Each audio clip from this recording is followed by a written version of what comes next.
The pepper spray hit 16-year-old Maya's face like liquid fire, her wheelchair spinning as she screamed. Karen Whitmore, HOA president and self-appointed neighborhood tyrant, stood over the convulsing girl with satisfaction gleaming in her eyes. "Maybe now you'll learn to follow the rules," she spat, not knowing that Maya's father was watching from the doorway, or that he'd spent 15 years as a federal prosecutor specializing in civil rights violations. 20 minutes later, 3 black SUVs pulled up to Karen's pristine driveway, and the woman who thought she was untouchable discovered that some people have friends in very high places.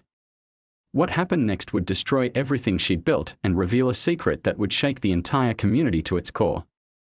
The wheelchair ramp David Chen had installed 3 months ago gleamed in the afternoon sun, its brushed aluminum surface catching the light like a beacon of hope.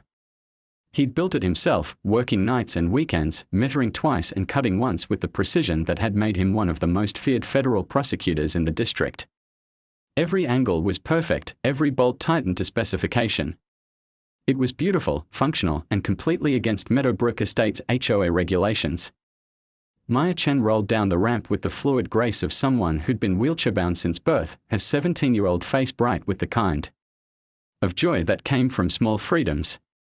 The spina bifida had never dimmed her spirit, though it had certainly complicated her father's life in ways he'd never expected when he'd first held her in the NICU all those years ago. "Dad, I'm going to Sarah's house," she called over her shoulder, her voice carrying the particular melody of youth that made David's chest tighten with protective love. "Be back by 6, he replied, watching her navigate the sidewalk with practiced ease. "And stay on the main paths." He should have known better. Should have seen the storm clouds gathering in the form of Karen Whitmore's pristine white BMW pulling into her driveway 2 houses down. Should have noticed the way her pale eyes had been tracking Maya's movements for weeks, cataloging every infraction, every moment of joy that didn't fit into her vision of suburban perfection. But David was focused on the brief in his hands. A complex civil rights case that had been consuming his thoughts for months. The irony would taste bitter later. Karen Whitmore had been the undisputed queen of Meadowbrook Estates for 8 years, ever since her husband's tech company had gone public and she'd traded her teaching job for a full-time career in neighborhood surveillance. She ruled the HOA with the iron fist of someone who'd found power later in life and intended to wield it with surgical precision. At 53, she maintained the kind of aggressive fitness that came from 3 hours at the gym every morning. Her platinum blonde hair pulled back in a style that suggested military precision. Her home was a monument to control, every flower planted according to regulation, every blade of grass maintained at the exact height specified in the HOA covenant. The ramp had been eating at her for months. She'd sent 3 letters, each more forceful than the last.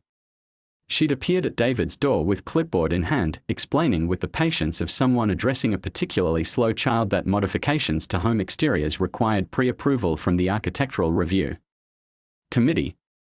She'd cited Section 4.7 of the HOA Guidelines, subsection C, regarding unauthorized structural modifications. David had listened politely, his prosecutorial instincts cataloging every word, every gesture, every tell that revealed the person behind the perfectly applied makeup. Then he'd explained, with equal politeness, that under the Americans with Disabilities Act, reasonable accommodations for disabled residents took precedence over HOA regulations. "We'll see about that," Karen had said, and David had recognized the tone. He'd heard it in courtrooms, in conference rooms, in the voices of people who'd never been told no and didn't intend to start now. But he'd underestimated her. That was his first mistake. Maya was halfway down Sycamore Street when Karen's BMW pulled alongside her, the engine purring with the kind of money that insulated people from consequences. The window rolled down with mechanical precision. "Maya, honey, we need to talk." The sweetness in Karen's voice was artificial, the kind of saccharine tone that set off alarm bells in anyone with functioning survival instincts. Maya had grown up around her father's work, listening to stories of courtroom battles and legal victories. She recognized predators, even when they wore designer clothes and perfect smiles. "I'm on my way to a friend's house, Mrs. Whitmore," Maya said, not slowing down. "I can't stop right now." "Actually, you can." Karen's voice shifted, the mask slipping just enough to reveal the steel beneath. "As HOA president, I have the authority to address violations as they occur. And right now, you're in violation. Maya's hand stilled on her wheelchair's rims. What violation? Using an unauthorized access modification to traverse community property. Karen had clearly rehearsed this speech. The ramp your father installed was never approved by the Architectural Review Committee. Every time you use it, you're in violation of our community standards. The absurdity of it hit Maya like a physical blow. She was being told she was violating HOA rules by existing in her own space, by using the equipment she needed to leave her own home. Mrs. Whitmore, I think you should talk to my father about this. Your father has been remarkably uncooperative. Karen stepped out of the BMW, her designer heels clicking on the asphalt with the rhythm of approaching storm. Sometimes the message needs to be delivered more directly. She reached into a purse that cost more than most people's monthly rent, and withdrew a small canister. Maya's eyes widened as she recognized the pepper spray, the kind of weapon that transformed suburban disagreements into federal crimes. Mrs. Whitmore, please don't, this is a lawful citizen's arrest, Karen announced, her voice carrying across the quiet street. You're trespassing on community property using unauthorized equipment. The spray hit Maya's face in a concentrated stream, the capsaicin compounds igniting her mucous membranes like liquid fire. She screamed, her hands flying to her eyes, her wheelchair spinning as she lost control of her movements. The pain was immediate and totalizing, erasing everything else from her consciousness except the burning, the choking, the desperate need for air that wouldn't come. Karen stood over her, the empty canister still in her hand, watching with the satisfied expression of someone who'd finally restored order to her universe. Maybe now you'll learn to follow the rules, she said, turning back toward her car. She didn't see David Chen standing in his doorway, having heard his daughter scream from 2 blocks away. Didn't see the way his face had gone from confusion to horror to the kind of cold fury that had made him legendary in federal courtrooms. But she was about to learn that some people had friends in very high places, and that the law she'd spent 8 years manipulating had teeth she'd never imagined. David's phone was already in his hand, speed dialing a number that connected directly to the FBI's Civil Rights Division. 20 minutes later, 3 black SUVs would pull up to Karen's pristine driveway, and the woman who thought she was untouchable would discover that pepper spraying a disabled minor constituted a federal hate crime. The perfect storm was about to break, and Karen Whitmore was standing directly in its path. David Chen's hands shook as he cradled Maya's head in his lap, using his shirt to wipe the pepper spray from her swollen eyes. Her face was a mask of red welts and streaming tears, her breathing coming in ragged gasps that tore at his heart like broken glass. I can't see, Dad, she whispered, her voice hoarse from screaming. It burns so much. I know, baby. I know. His voice was steady, the same calm tone he'd used in courtrooms when presenting evidence of the most heinous crimes. But inside, something fundamental had broken. The protective instincts he'd kept carefully controlled for 17 years had exploded into white-hot rage. Neighbors were beginning to emerge from their homes, drawn by the commotion. Mrs. Patterson from across the street rushed over with a garden hose, her face pale with shock. Tom Rodriguez, the retired fire chief from 3 houses down, knelt beside them with the kind of practiced calm that came from decades of emergencies. We need to flush her eyes, Tom said, his voice gentle but authoritative. Cold water, lots of it. As they worked to treat Maya's injuries, David's phone buzzed with incoming texts. The call he'd made 20 minutes ago had set a very specific machine in motion, one that moved with the inexorable force of federal law enforcement. Marcus. Team is en route. ETA 5 minutes. How's Maya? David, injured but stable. Karen Whitmore, 1247 Sycamore. She's still here, Marcus, copy. Stay with Maya. We've got this. Marcus Williams had been David's partner for 12 years before taking over as assistant director of the FBI's Civil Rights Division. They'd worked hundreds of cases together, from police brutality to hate crimes, building an almost telepathic understanding of how justice worked and how to make it work faster when necessary. Karen Whitmore stood in her driveway, arms crossed, watching the scene unfold with the detached interest of someone observing a particularly dramatic television show. She'd called her husband 3 times, but Gerald was in meetings in San Francisco and wouldn't be back until evening.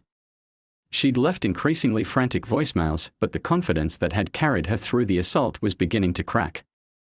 I was within my rights, she announced to anyone who would listen. That girl was trespassing with unauthorized equipment. I made a citizen's arrest. The crowd that had gathered, nearly half the neighborhood by now, stared at her with expressions ranging from disbelief to outright hostility. These weren't strangers. These were people who'd lived next to the Chens for 5 years, who'd watched Maya grow up, who'd seen David building that ramp with his own hands. You pepper sprayed a kid in a wheelchair, said Janet Morrison, a mother of 3 who'd always kept her opinions about the HOA to herself. What is wrong with you? I enforced community standards, Karen replied, her voice rising with defensive anger. If we don't maintain our property values, this entire neighborhood will. The rumble of engines cut through her words like a blade. 3 black SUVs rounded the corner of Sycamore Street with the coordinated precision of a military operation, their windows tinted dark enough to hide their occupants but not their intent. Karen's face went pale. She'd seen enough movies to recognize federal vehicles, but the reality was different, more immediate, more threatening. These weren't actors following a script. These were investigators with badges and weapons and the full authority of the United States government. The SUV stopped in a perfect line across from her driveway. Doors opened simultaneously, disgorging 8 agents in dark suits, their movements crisp and professional. They wore the kind of sunglasses that reflected the world back at itself, making it impossible to read their expressions. Marcus Williams stepped forward, his badge catching the afternoon light. At 6'2" with grained temples and the bearing of someone who'd seen humanity at its worst and still believed in justice, he commanded attention without raising his voice. I'm Assistant Director Williams, FBI Civil Rights Division. Are you Karen Whitmore? Karen's mouth opened and closed like a fish gasping for air. The confidence that had carried her through 8 years of HOA tyranny evaporated in the face of federal authority. Yes, but I don't understand why, Mrs. Whitmore. You're under arrest for assault with a chemical weapon against a disabled minor, violation of civil rights under federal law, and aggravated assault with intent to cause bodily harm. Marcus's voice carried the weight of absolute certainty. You have the right to remain silent, the Miranda rights echoed across the suddenly quiet street as 2 agents moved to either side of Karen, their presence making any thought of resistance impossible. The neighbors watched in stunned silence as the woman who'd terrorized their community for years was handcuffed with the same efficiency she'd once used to cite them for minor infractions. This is insane, Karen sputtered, her perfect composure finally cracking. I was enforcing HOA regulations. I have that authority. No HOA regulation supersedes federal civil rights law, Marcus replied, his tone carrying the patience of someone who'd explained this concept to countless defendants. And pepper spraying a disabled minor is a federal hate crime regardless of your stated justification. As Karen was led to the lead SUV, her eyes found David, who was still kneeling beside Maya. The rage in his face was controlled but unmistakable, the kind of fury that came from watching someone hurt your child and knowing you had both the power and the legal authority to destroy them completely. David, she called out, her voice cracking with desperation. David, please. We can work this out. HOA to HOA. Neighbor to neighbor.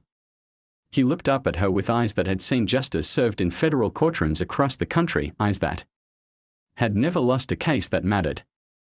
Mrs. Whitmore, he said quietly, his voice carrying across the street with perfect clarity, I've spent 15 years prosecuting civil rights violations. I know exactly what federal prison looks like for someone who commits hate crimes against disabled children. You're about to find out. The SUV door closed with a sound like a coffin lid slamming shut. Karen's perfect world, her pristine home, her HOA presidency, her carefully constructed life of control and authority, was over. The woman who'd spent years believing she was untouchable had just discovered that some people had friends in very high places and that justice, when it came, moved with the inexorable force of federal law. The convoy pulled away, taking Karen toward a booking process that would strip away every pretense of the power she'd wielded for so long. David felt Maya's hand squeeze his. Dad, she whispered, her voice still rough from the pepper spray. Is it over? He looked down at his daughter, at the red welts on her face that would fade but never be forgotten, at the strength in her eyes that no amount of suburban tyranny could break. It's just beginning, sweetheart. But yes, her part is over. The perfect storm had broken and Karen Whitmore was drowning in the flood. The FBI field office in downtown Seattle buzzed with the kind of controlled energy that came from a high-profile arrest. Karen Whitmore sat in interview room 3, her designer clothes wrinkled, her perfect makeup smeared from tears she refused to acknowledge. The handcuffs had been removed, but the metal chair and fluorescent lighting made it clear she was no longer in control of anything. Special Agent Sarah Chen, no relation to David, despite the shared surname, sat across from her with a thick file folder and the patient expression of someone who'd broken harder suspects than a suburban HOA president. At 38, she'd worked her way up from beat cop to federal investigator by understanding that the most dangerous criminals often wore the most respectable masks. Mrs. Whitmore, let's start with the basics, Agent Chen said, her voice professionally neutral. You pepper sprayed a 17-year-old girl in a wheelchair. Walk me through your thinking. Karen's lawyer, a harried-looking public defender named Matthews, who'd been hastily assigned to her case, shifted uncomfortably. Gerald was still unreachable in San Francisco, their usual attorney was on vacation in Europe, and the magnitude of federal charges had left Karen scrambling for representation. I was enforcing community standards, Karen repeated, the phrase becoming a mantra. The Chen family installed an unauthorized ramp. Maya was using it to access community property. I had the right to make a citizen's arrest. Agent Chen flipped through the file, her expression unchanged. Mrs. Whitmore, are you familiar with the Americans with Disabilities Act? That's not my area of expertise. What about federal hate crime statutes? Section 249 of Title 18. Karen's face went pale. I don't know what that is. It's the law that makes it a federal crime to assault someone because of their disability. Agent Chen's voice remained level, but there was steel beneath the calm. You pepper sprayed a disabled minor while she was using mobility equipment. That's a hate crime, Mrs. Whitmore. The penalty is up to 10 years in federal prison. The words hit Karen like a physical blow. 10 years. She'd expected a slap on the wrist, maybe some community service. The reality of federal prison, real prison, with real criminals, crashed over her like a wave. I didn't. I wasn't targeting her because she's disabled, Karen stammered. I was enforcing HOA regulations. You told witnesses that Maya was violating community standards by using unauthorized equipment. That equipment was her wheelchair ramp, Mrs. Whitmore. You literally criminalized her disability. Agent Chen opened the file, revealing a thick stack of documents. We've been very busy since your arrest 3 hours ago. Would you like to know what we found? Karen's throat felt like sandpaper. I don't understand. We executed a search warrant on your home and HOA records. Your husband's very concerned, by the way. He's flying back from San Francisco tonight. Agent Chen smiled, but it was the kind of smile that made smart people very nervous. Mrs. Whitmore, you've been running quite an operation. The first document was a spreadsheet, color-coded and meticulously organized. Karen recognized her own handwriting, her own obsessive attention to detail turned into evidence against her. You've been systematically targeting disabled residents in your HOA, Agent Chen continued. The Martinez family, their son has cerebral palsy. You cited them 14 times for excessive noise when he used his communication device. The Johnsons, Mrs. Johnson, is legally blind. You had her guide dog classified as a community disturbance. The Patels, their daughter has autism. You tried to ban her from the community playground during peak hours. Each revelation was a nail in Karen's coffin, but Agent Chen wasn't finished. Then there's your private communications. She pulled out printed emails, text messages, Facebook posts. You've been organizing other HOA board members to clean up the neighborhood. Direct quote, we need to make this community less attractive to people who bring down property values. Disabled families are a liability. Karen's lawyer finally spoke up. Agent Chen, my client clearly needs time to. We also found the financial records, Agent Chen interrupted. Mrs. Whitmore, you've been embezzling HOA funds. $57,000 over 2 years, hidden in fake landscaping contracts and phantom legal fees. The room went silent except for the hum of fluorescent lights. Karen's face had gone from pale to grey, her breathing shallow. The pepper spray incident had been bad enough, but embezzlement was a federal crime that carried serious prison time. "I didn't embezzle anything," Karen whispered. "Those were legitimate expenses." "Really?" "Because Sunshine Landscaping, the company you've been writing checks to, doesn't exist. The address is a P.O. box registered to your maiden name. The bank account is yours, Mrs. Whitmore. We have surveillance footage of you making deposits." Agent Chen leaned forward, her voice dropping to a conversational tone. "Here's what's going to happen. You're looking at federal charges for assault with a chemical weapon, civil rights violations, hate crimes, and wire fraud. The mandatory minimum is 8 years. With your pattern of targeting disabled residents, we're looking at closer to 15. Karen's world was collapsing with the precision of a controlled demolition. Everything she'd built, her reputation, her authority, her carefully constructed life, was being systematically destroyed by the very attention to detail that had made her such an effective tyrant. "Unless," Agent Chen continued, "you cooperate." The word hung in the air like a lifeline. Karen grabbed for it with the desperation of someone drowning. "Cooperate how? We know you're not the only one. HOA corruption is a federal priority now, especially when it involves civil rights violations. You give us names, locations, documentation of other communities doing what you've been doing, and we'll recommend a reduced sentence." Karen's mind raced. She knew dozens of HOA presidents, had attended conferences, shared strategies for maintaining community standards. The network of suburban authoritarians was vast and well-connected, and she was being offered a chance to burn it all down in exchange for her freedom.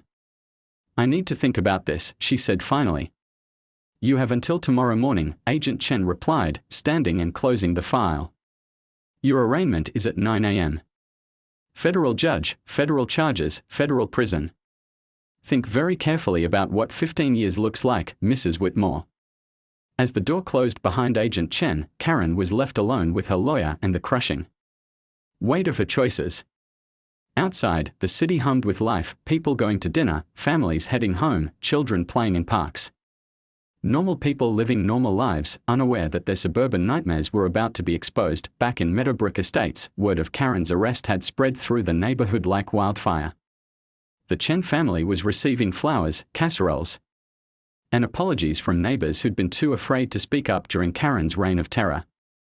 The HOA board had called an emergency meeting, desperate to distance themselves from their former president, but David Chen wasn't satisfied with Karen's arrest. He'd spent 15 years in federal court, and he knew that justice wasn't just about punishment, it was about preventing future victims. Karen Whitmore was just the beginning. He'd made another call, this one to a reporter at the Seattle Times, who specialized in investigative journalism. By tomorrow morning, the story would be front-page news, complete with documents, interviews, and a deep dive into the culture of HOA authoritarianism that had enabled someone like Karen to terrorize her community for years. The perfect storm wasn't over. It was just getting started. The Seattle Times newsroom at 6 a.m. was a cathedral of caffeine and keyboard clicks, but investigative reporter Jessica Martinez worked in focused silence, her fingers flying across the keys as she crafted the story that would destroy Karen Whitmore's life completely. The documents David Chen had provided were devastating, a paper trail of systematic discrimination that read like a handbook for suburban fascism. HOA President pepper sprays disabled teen, FBI uncovers embezzlement scheme, was just the headline. The story beneath it was a masterpiece of investigative journalism, complete with financial records, email screenshots, and interviews with a dozen neighbors who'd suffered under Karen's rule. At the federal courthouse, Karen sat in the defendant's chair wearing an orange jumpsuit that made her look smaller, more vulnerable than she'd ever appeared during her years of neighborhood tyranny. The arraignment was scheduled for 9 a.m., but word had leaked and the courtroom was packed with reporters, neighbors, and disability rights activists who'd driven from across the state.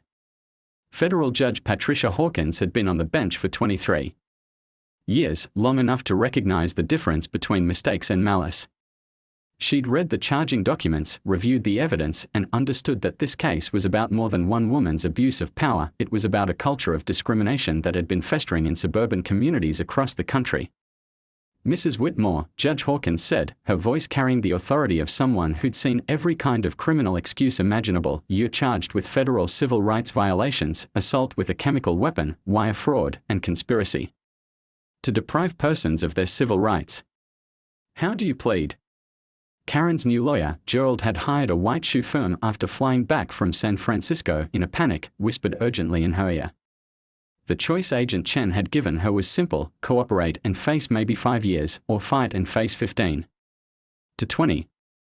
Not guilty, Your Honor, Karen said, her voice barely audible. The courtroom erupted in murmurs. Judge Hawkins banged her gavel, but the damage was done. Karen had chosen to fight, which meant everything she'd done would be exposed in excruciating detail during a federal trial. Bail is set at $2 million, Judge Hawkins announced. Mrs. Whitmore, you're to surrender your passport and have no contact with any disabled residents of Meadowbrook Estates or any other community. Trial is set for 6 weeks from today. As Karen was led away, her husband Gerald watched from the gallery with the hollow expression of someone whose entire life had just imploded. The tech company he'd built was hemorrhaging stock value as news of his wife's crime spread. His reputation, built over decades of careful networking and strategic philanthropy, was being shredded by association with her systematic targeting of disabled children. But the real avalanche was just beginning. The Seattle Times story had been picked up by the Associated Press, then by CNN, then by every major news outlet in the country. #HOA Karen was trending on Twitter, with thousands of people sharing their own stories of HOA abuse. The video of Karen pepper spraying Maya, captured by a neighbor's Ring doorbell, was being viewed millions of times. More importantly, the story had caught the attention of the Department of Justice's Civil Rights Division in Washington. Attorney General Patricia Williams, no relation to Marcus, had seen the reports and recognized an opportunity to make a federal case out of what she'd been calling the suburbanization of segregation. By noon, federal investigators were fanning out across the country, armed with warrants and a mandate to investigate HOA communities that had been flagged for discrimination. The network of suburban authoritarians Karen had built was about to be exposed, and everyone she'd worked with was about to learn that federal prosecutors didn't make distinctions between pepper spray and paper trails. In Meadowbrook Estates, the community was transforming before David's eyes. The neighbors who'd been too afraid to speak up during Karen's reign were now organizing, forming committees, planning reforms. The HOA board had voted unanimously to approve David's wheelchair ramp retroactively and to rewrite their entire code of conduct to comply with federal disability law. Maya was recovering, her eyes no longer swollen, her spirit undimmed by the assault. She'd given an interview to the Seattle Times, speaking with the kind of eloquence that made it clear she'd inherited her father's gift for making complex legal concepts accessible to regular people. She didn't just attack me, Maya had said. Her voice steady despite her young age. She attacked the idea that disabled people have the right to exist in their own communities. That's not just wrong, it's un-American.